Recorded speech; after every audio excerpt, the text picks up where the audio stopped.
setiap pekan ya bersama kita membahas kitab Riyadhus Shalihin. Oh, sekali 2 pekan ya. Sekali 2 pekan. Nah, sekarang kita masuk bab baru ya. Kemarin bab apa kemarin? Sabar.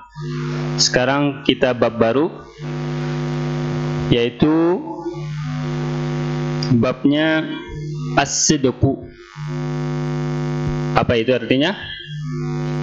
As-sidqu artinya adalah jujur atau kejujuran. Nah, ini salah satu di antara sifat mulia ya. Sebelumnya juga sama, sabar ya, sifat mulia. Jujur juga termasuk sifat mulia.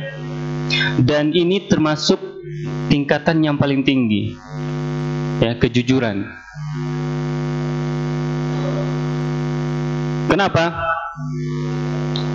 Di antara ya, bukan berarti satu-satunya, tapi di antara sifat yang paling tinggi kemuliaannya, keutamaannya paling tinggi. Karena disebutkan di dalam Quran dan hadis Nabi ya, di ayat-ayat dalam Al-Quran. Di antaranya derajat orang yang jujur itu setelah derajat siapa? Siapa yang tahu? Derajat tingkatan orang jujur itu di bawah derajat, ada yang tahu nggak? Hah? Ayatnya apa?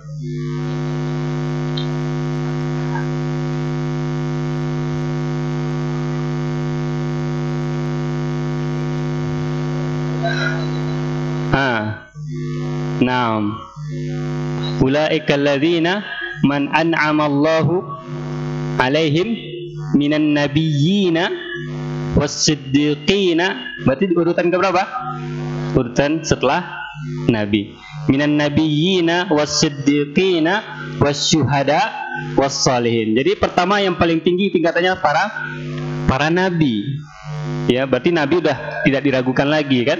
Dari Nabi Adam sampai Nabi Muhammad ya, nabi dan rasul. Kemudian setelah nabi ada pengikut yang paling utama, di antara mereka adalah orang-orang jujur. Jadi di pengikut para nabi yang paling utama itu adalah as-siddiqin. Bukan hanya di zaman nabi itu saja ya, bukan hanya di zaman nabi itu saja, tapi sampai akhir zaman ya. Setelah nabi meninggal sampai sekarang, selagi dia jujur, maka dia masuk ke derajat orang-orang siddiq. Setelah siddiq, baru yang ketiga siapa? Asyuhada. Bayangkan, asyuhada itu luar biasa juga utamanya. Ya, jihadu fi sabilillah bi amwalihim wa anfusihim. Orang-orang yang berjihad di jalan Allah dengan jiwa raganya dan dengan harta mereka. Ini juga tingkatan paling tinggi di surga. Ya, di surga bersama para nabi. Kemudian setelah syuhada baru as-salihin, orang-orang soleh. Ini keutamaan kejujuran dalam Al-Quran. Dalam ayat lain disebutkan juga a'udzubillahi minasyaitonirrajim, ya ayyuhalladzina amanu taqullaha wa kunu ma'as-siddiqin. Wahai orang-orang yang beriman, bertakwalah kepada Allah dan jadilah kalian bersama orang-orang yang jujur. Ya, bergabunglah maksudnya. Ya, senantiasalah kita senantiasa bersama orang-orang jujur. Untuk apa tujuannya? Tujuannya adalah biar kita belajar bagaimana sifat jujur.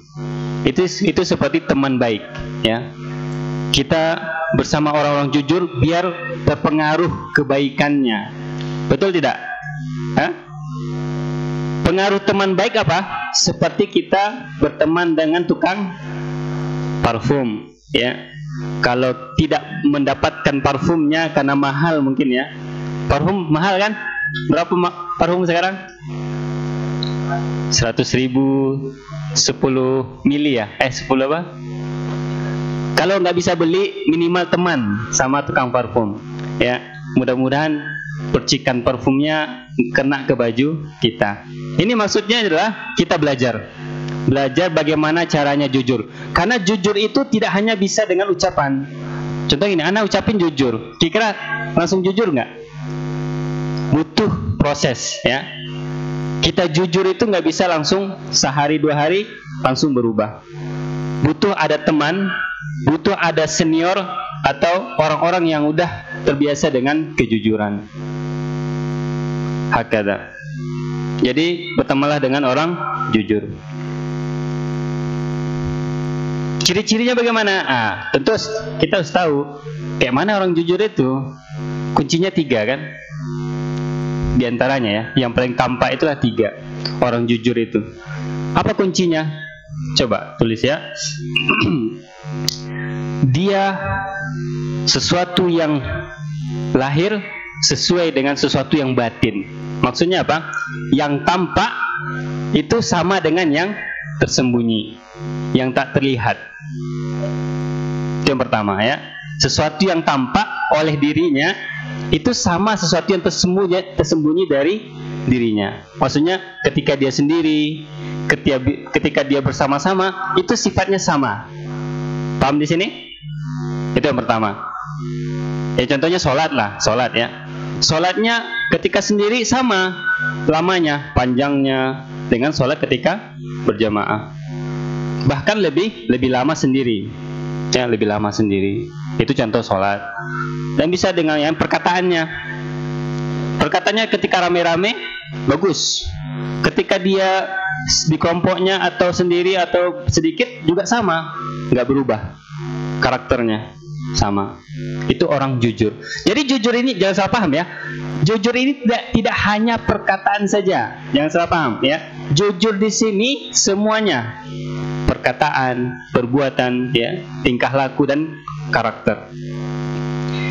Nah, yang kedua baru ucapannya sesuai dengan perbuatan. Apa yang dia ucapkan itu perbuatannya tidak berbeda. Ya, apa yang dia ucapkan tidak berbeda.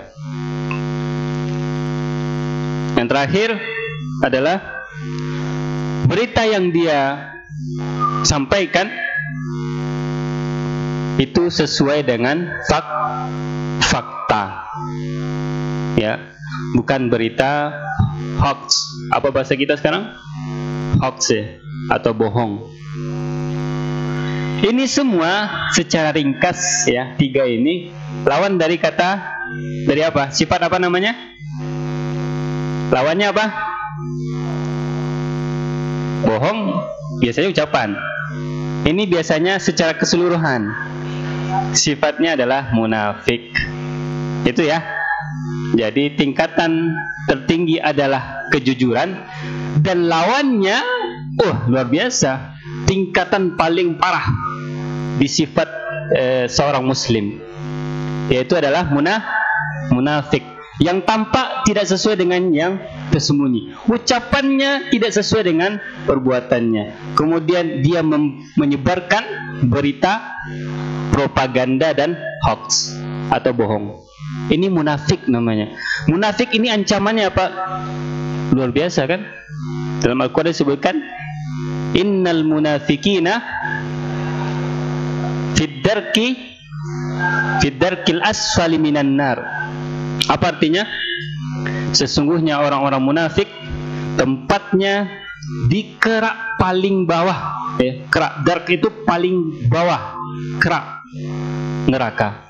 Luar biasa. Orang paling tinggi derajatnya siddiq. Orang yang paling rendah, serendah-rendahnya di neraka adalah munafik. Hati-hati di sini, ya.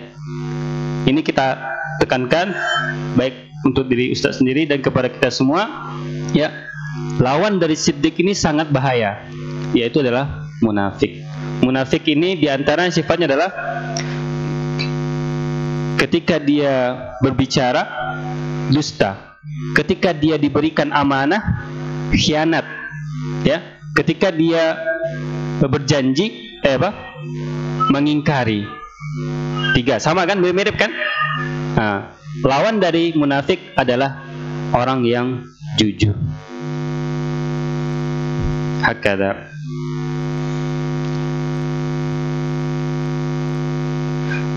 Nah, itu secara ringkas dalil dari Al-Quran tentang keutamaan kejujuran dan lawannya. Sekarang kita masuk kepada hadis. Hadis tentang kejujuran di kitab Riyadhis Shalihin. Yang pertama, ini masyhur. Kita tanpa udah dihafal ya.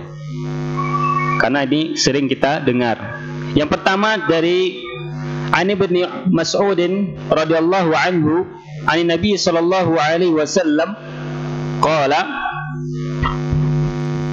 inna sidqa yahdi ilal bir wa innal birra yahdi ilal jannah wa innar rajula la yasduqu hatta yuktaba indallahi siddiqan wa innal kadhiba yahdi ilal fujuri wa innal fujura yahdi ilan nar wa innar rajula la yakdzibu hatta yuktaba indallahi kadzaban. Muttafaqun alaih. Berarti riwayatnya Bukhari Muslim. Hadisnya masyhur dan kita mungkin dah paham. Pangkal dari kebaikan itu apa? Kejujuran. Ini intinya ya. Rasulullah bersabda, sesungguhnya kejujuran itu akan mengantarkan kita kepada semua kebaikan. Ya, ilal birra ini secara umum. Semua, apapun kebaikan yang akan kita lakukan. Jadi latihanlah jujur, insya Allah kedepannya kita akan melakukan banyak kebaikan. Ya, kalau jujur, insya Allah yang setelahnya itu banyak kita akan diantarkan kepada berbuat banyak kebaikan. Berarti kuncinya jujur, pangkalnya jujur.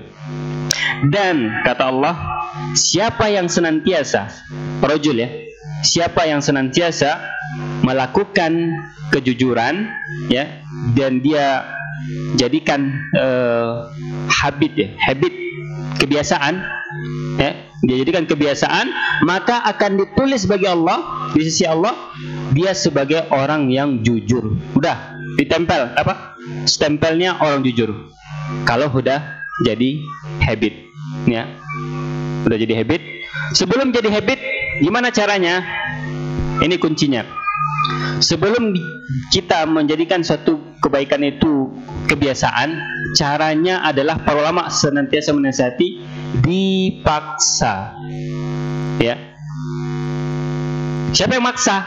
Diri kita sendiri. Ya. Semuanya. Ya. Kejujuran, amal soleh, itu kita sendiri yang harus memaksakan diri untuk jujur. Contoh kecil nih. Ya, contoh kecil kayak gini. Kita jujur ya.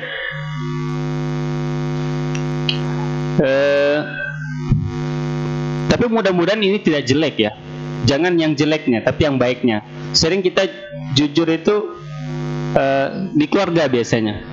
Misalkan kita tak sengaja. Dicontohkan di rumah ya. Tak sengaja kita pecahkan gelas di rumah. Tapi nggak ketahuan sama mama, sama ibu, sama umi, sama apa lagi, mami. Now, apa istilah lagi? Biasanya yang marah siapa? Ayah atau umi? Belum nikah ya, orang tua dulu lah. Nanti kalau udah nikah baru.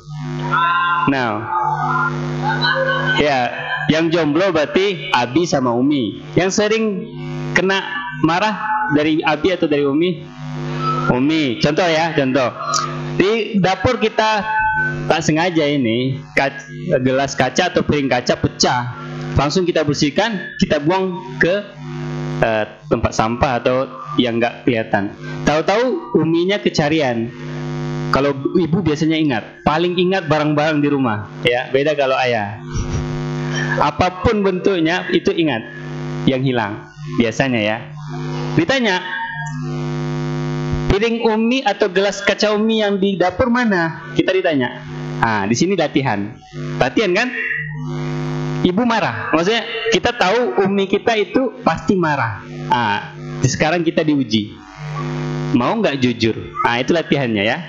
Mau nggak? Makanya dipaksa ketika kondisi ketika itu, maka paksakan kita harus jujur. Itu latihannya diantaranya. Kalau sudah terbiasa seperti itu, insya Allah kita akan dicatat sebagai orang yang jujur. Itu contoh kecil ya, biasa di rumah. Kalau biasanya kita ada masalah dan sebagainya, harus jujur. Nah, dan sebaliknya, ini hati-hati. Dia seperti benang, apa ya istilahnya, benang merah ya. Jujur dan dusta ini itu timbal balik saja. Kalau nggak jujur berarti dusta. Cuman dua pilihan. Kalau nggak jujur berarti dusta, itu aja. Apakah ada tengah-tengahnya? Sepertinya tidak. Susah ya. Kecuali ada pembahasan khusus namanya tauriyah ya. Tapi itu bukan dusta. Tapi itu lebih ke mengalihkan makna yang dekat ke makna yang jauh. Pernah ada kita bahas dulu ya. Jadi memang ada bahasan tentang khusus dia tauriyah ya. Seolah-olah dia tidak jujur. Bersiasat namanya. Tauriyah ini lebih ke bersiasat. Rasulullah ketika hijrah, ya, kisah Nabi nih, sirah Nabi. Rasulullah hijrah. Ini yang sebelah sini nggak kelihatan, Ana. Ini kan nggak ada orang kelihatan, jadi terhalang ya. Nggak apa-apa lah. Jadi sirah Nabi dan Abu Bakar ya, hijrah ke Madinah. Kemudian berjumpa sama orang Quraisy, tapi nggak kenal Nabi, ya. Tapi kenal Abu Bakar. Ditanya Abu Bakar, wahai Abu Bakar, secara ringkas ya, siapa yang bersamamu? Apa kata Abu Bakar? Biar nggak, Abu Bakar orang yang paling jujur paling jujur, bukan, maksudnya jujur setelah Nabi daripada umatnya, dari awal zaman Nabi sampai akhir zaman. Jadi sahabat yang paling jujur adalah siapa? Abu Bakar. Maka digelar dengan As-Siddiq. Luar biasa kejujuran Abu Bakar nih. Saking dia udah terbiasa dengan jujur, ketika ditanya sama orang yang jumpa di jalan, dia nggak mau bohong. Tapi bagaimana supaya tidak ketahuan? Ini hati-hati nih, karena kalau ketahuan Rasulullah dibunuh nanti. Karena dia dapat itu sayembara. Jadi siapa yang bertemu dengan Rasulullah dalam keadaan hidup atau mati dapat hadiah. Dan supaya tidak ketahuan, maka nggak boleh ini disebar. Abu Bakar cari cara, luar biasa itu, mengolah otaknya, masya Allah, kecerdasan Abu Bakar.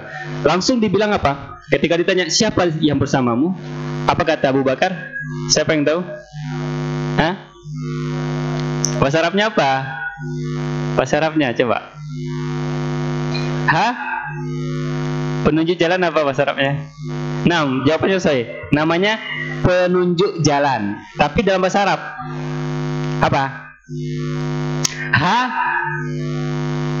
Hadiyut Torik atau Hadiyus Sabil. Ya, antara itulah. Maksudnya maknanya adalah Hadiyut Torik. Artinya penunjuk jalan. Makna dekatnya Hadiyut Torik itu adalah ya penuntun. Kan jalan dari Mekah ke Madinah itu kan harus ada penuntun, karena dulu nggak ada Google Map, nggak ada kan, nggak ada apa lagi ya, nggak ada Grab, nggak ada Gokar, Gojek, nggak ada. Jadi jalan kaki kita, ya jalan kaki. Jadi Abu Bakar itu menjadikan Rasulullah sebagai penuntun jalan. Alhamdulillah sekarang udah ada ya Google Map, masya Allah ya, luar biasa kemudahan akhir zaman, kemudahan akhir zaman. Tapi perjuangannya nggak ada kita sekarang. Berbeda dengan zaman dahulu. Perjuangannya jalan dari Mekah ke Madinah itu, kalau sekarang itu bisa ditempuh dalam 3-4 jam dengan mobil 100 km per jam kecepatannya. Itu 4 jam sampai. Ya, apalagi kereta listrik lebih cepat lagi ya. Dari jarak Jakarta ke Surabaya itu 1 jam 2 jam nyampe. Biasanya seharian itu kalau kereta cepat listrik sejam 2 jam nyampe. Jadi kita kemudahan tapi tidak ada perjuangannya nggak terasa. Kalau dulu berbulan-bulan ya, sampai sebulan ya, dari Mekah ke Madinah itu sampai sebulanan. Nah, Hadiyut Torik makna dekatnya adalah penuntun jalan, ya, penuntun jalan. Tapi yang diinginkan oleh Abu Bakar adalah hadiyut thoriq adalah penunjuk untuk hidayah untuk apa? Siratul mustaqim, ya, petunjuk untuk jalan kebenaran, yaitu Islam, ya, masuk Islam maksudnya, ya, jalan penunjuk kepada agama Islam. Itu jadi tidak bohong, ya, ingat ya, itu tauriah itu aslinya tidak bohong, cuman mengalihkan makna dekat ke makna jauh. Itu nanti kita bahas di bahasa, ya, balaghah atau adab, ya, balaghah. Di adab kok nggak dia balaghah, ya, balaghah. Nah, tadi sampai mana kita? Kadzib, ya. Jadi lawannya imma dia jujur atau kadzib. Siapa yang udah memulai, kalau bisa jangan pernah, ya, jangan pernah kita mencoba untuk berdusta sekecil apapun. Karena apa? Ketika dia sudah mulai merasakan enak atau terbiasa dengan dusta, maka dia akan mencoba lagi untuk yang kedua dan ketiga dan seterusnya. Ingat, ya, dan seterusnya. Siapa yang berdusta, maka itu pangkal awal dia akan menjadi mengarahkan untuk melakukan apapun dari dosa. Bayangkan, ini ancaman, ya. Jadi kalau udah terbiasa, syukran, jazakumullah. Kalau udah terbiasa mulai dengan dusta, itu akan membuka peluang untuk melakukan dosa-dosa lain. Hati-hati di sini, ya. Sekecil apapun. Kayak tadi, kita balik tadi, ibu kita nanya, siapa yang lihat piring atau gelas kaca tadi di dapur? Kok nggak ada lagi, kata ibu kita, umi kita. Kalau kita langsung berbohong, berdusta, bukan saya umi, bukan anak umi, nggak tahu atau sebagainya, maka itu awal mulai kita untuk terbiasa berbuat apa? Berdusta. Hati-hati, ya. Itu di stop, kalau bisa di stop. Kenapa? Ketika dia terbiasa, kata Allah dan Rasulnya katakan, ketika kita sudah terbiasa untuk melakukan kedustaan, maka yuktabu indallah, akan ditulis di sisi Allah sebagai pendusta, ya.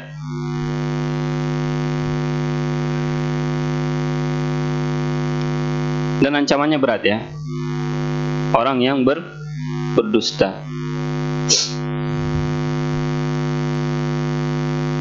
Ustaz, gimana kalau udah pernah, Ustaz?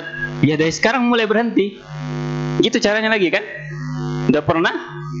Kalau udah pernah, apapun dosa kita, yang kita lakukan sekarang apa? Bertaubat. Ya itu kuncinya. Kalau kita udah pernah melakukan suatu keburukan, dusta dan sebagainya, gimana solusinya? Solusinya sekarang mulai, ketika udah tahu dan belajar, mulai latihan untuk berhenti. Dipaksa, ya. Dan diantara cara berhenti adalah bertaubat, istighfar, astagfirullahaladzim, gitu kan. Kemudian tidak mengulanginya lagi. Kan ada tuh 3, ya. Menyesali, bertaubat, kemudian tidak mengulangi lagi, kemudian menggantinya dengan kebaikan, yaitu kejujuran tadi. Diganti. Sekarang latihan jujur, ya. Sekarang latihan jujur dan amal soleh, ya, memperbanyak dengan amal soleh. Mudah-mudahan itu akan hilang, ya, dari diri kita, karena itu akan menjadi karakter, ya. Imma karakter kita adalah suka berdusta, atau karakter kita orang yang sifatnya jujur. Nah, sekarang hadis yang kedua, masih sama, ya. Hadisnya nggak jauh beda, tapi ini dari sahabat yang lain. An Abi Muhammadinil Hasan ibn Ali ibn Abi Talib radhiyallahu anhuma qala hafistu min Rasulillah sallallahu alaihi wasallam da' ma yaribuka ila ma la yaribuk fa inna sidqa tuma'ninatun wal kadhiba ribatun. Ini juga ada di hadis apa? Hadis Arba'in, kan? Dari Hasan, ya. Siapa itu Hasan? Cucu cucu kesayangan Nabi. Keutamaan Hasan ini siapa yang tahu? 6. Terus yang disebutkan di hadis, ya. Yang disebutkan di hadis Nabi yang lain, keutamaan Hasan Husain ini 2 ya. Seperti keutamanya si ibunya. Keutamanya ibunya anak Nabi apa? Fatimah binti Rasulullah. Apa keutamanya? Sama. Fatimah dapat keutamaan sama seperti Hasan Husain dapat keutamaan itu juga. Mana nih yang jomblo-jomblo nih, nggak tahu? Hah? Bukan. Man.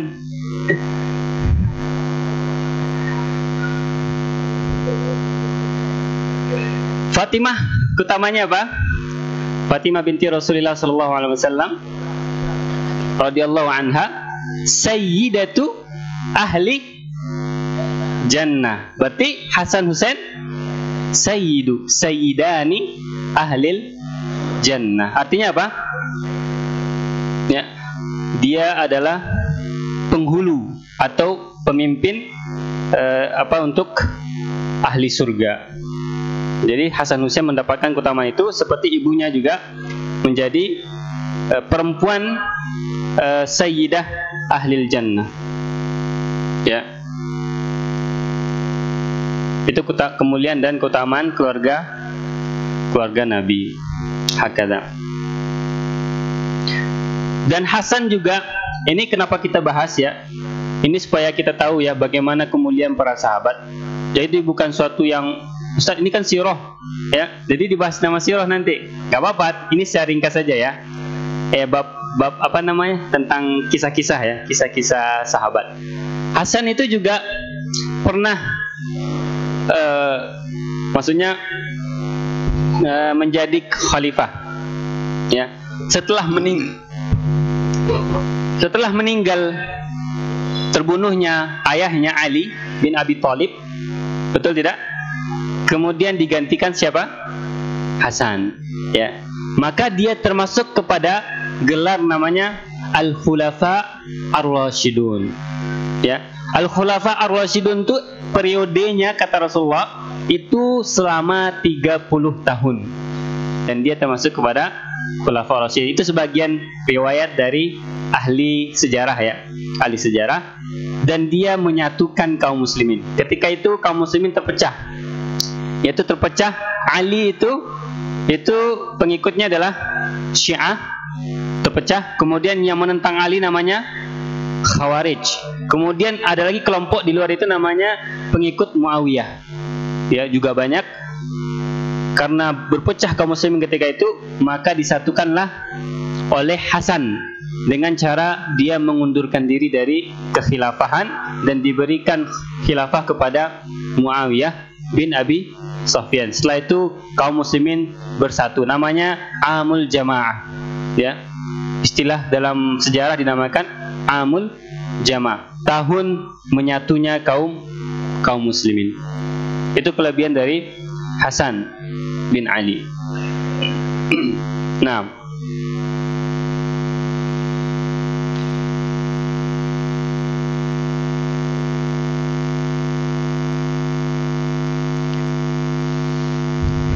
sedikit lagi ya, biar selesai hadis ini. Beliau berkata, dia menghafal hadis, hafiztu min Rasulillah, saya menghafal hadis dari Nabi SAW. Ya, perkataan dari Rasulullah. Di antara yang dihafal oleh Hasan adalah da'ma yaribuka ila ma la yaribuk. Artinya, tinggalkanlah apa yang engkau ragukan ya, dari yang engkau ragukan kepada apa yang tidak engkau ragukan. Nah, ini umum ya. Kita tinggalkan sesuatu yang ragu. Ragu itu arti secara istilah syubhat. Sesuatu yang samar-samar. Ya, yang membuat kita ragu adalah namanya syubhat. Apapun bentuknya. Ya, maka tinggalkan keraguan itu. Fa inna sidqa tuma'nina. Sesungguhnya kejujuran itu mendatangkan ketenangan. Nah, ini kan, coba kalau kita jujur, setelah kita ucapkan, apa yang terjadi? Kita merasa tenang. Tapi lawannya, wal kadhiba ribah, dan kedustaan itu akan mendatangkan ketidaktenangan. Riba ini keraguan dan tidak tenang. Lawan dari tumak-nina. Jadi apapun yang kita ragukan itu tinggalkan. Bagaimana caranya? Contoh ya, ketika sholat, ya, ketika sholat kita ragu, kita keluar, kan ada sahabat Nabi SAW datang kepada Nabi, ya Rasulullah, saya ragu, apakah sholat saya batal atau tidak? Kayak gitu. Apa kata Rasulullah? Jangan sampai engkau membatalkan sholat, ya, sampai engkau mendengar, ya, tasma'u sautan au tajida rihan, sampai engkau mendengar suara keluar angin, sampai terdengar baru kita yakin kita batal. Atau tajidarihan, sampai kita mendapati ada bau dari angin, buang angin. Nah, itu baru batal. Tapi kalau tidak, tetap lanjutkan sholat. Ini contoh dari keraguan, ya, menghilangkan keraguan dalam sholat. Nggak boleh kita batalkan sholat kita sampai kita mendengar suara, ya, minimal kita sendiri yang dengar, minimal kita sendiri, atau sampai keluar bau dari buang anginnya, itu baru batal. Itu contohnya. Jadi jangan sampai kita ragu, harus yakin. Kita cukupkan sampai hadis ini. Mudah-mudahan bermanfaat, dan kalaupun ada salah-salah itu dari ana dan dari syaitan, kita mohon ampun kepada Allah Subhanahu wa taala. Kita lanjutkan 2 minggu ke depan, ya, insyaallah, 2 pekan ke depan, insyaallah. Kita cukupkan. Subhanakallahumma bihamdika asyhadu an la ilaha illa anta astaghfiruka wa atubu ilaik. Assalamualaikum warahmatullahi wabarakatuh.